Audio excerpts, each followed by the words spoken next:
Hi, I'm Tom Mayenknecht, host of The Sport Market. Keeping your product fresh is as important in the business of sport as it is in most more traditional industries throughout North America.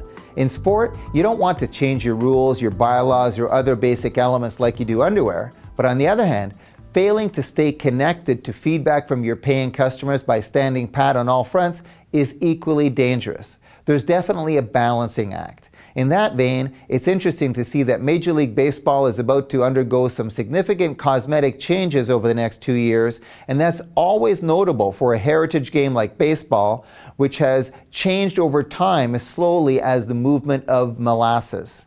The changes this week, the move of the Houston Astros from the National League to the American League by as early as 2013, the extension of interleague play into September, and the addition of 2 teams to the postseason, aren't necessarily the magnitude of the institution of the designated hitter in the American League in 1973, or the introduction of playoffs in 1969, or wildcard teams in 1995.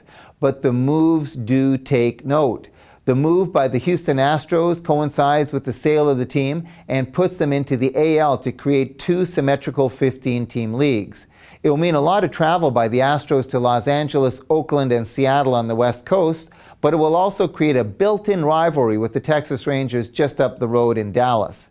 In terms of product marketing, however, the big moves include the extension of interleague play, giving fans the chance to see more variety over the course of the 162-game regular season. The other big move is the addition of 2 more playoff teams each season, 2 more wildcard teams that will likely play a 1-game playoff to decide who moves on to the divisional series from there. That means 10 teams in a postseason, or 1/3 of baseball's 30 clubs. That's still behind the 12 of 32 that qualify for the postseason in the NFL, and the 16 of 30 who make the playoffs in the NHL and a now locked out NBA. But it could work well to extend late season interest by keeping more clubs in contention longer.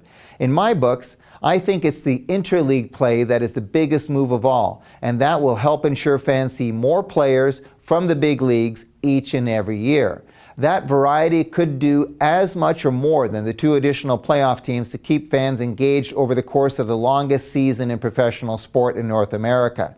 It's incremental product evolution, but it's enough to suggest that baseball hasn't died and gone to heaven, and is prepared to tweak how it presents its game to fans. And that, to me, is good business.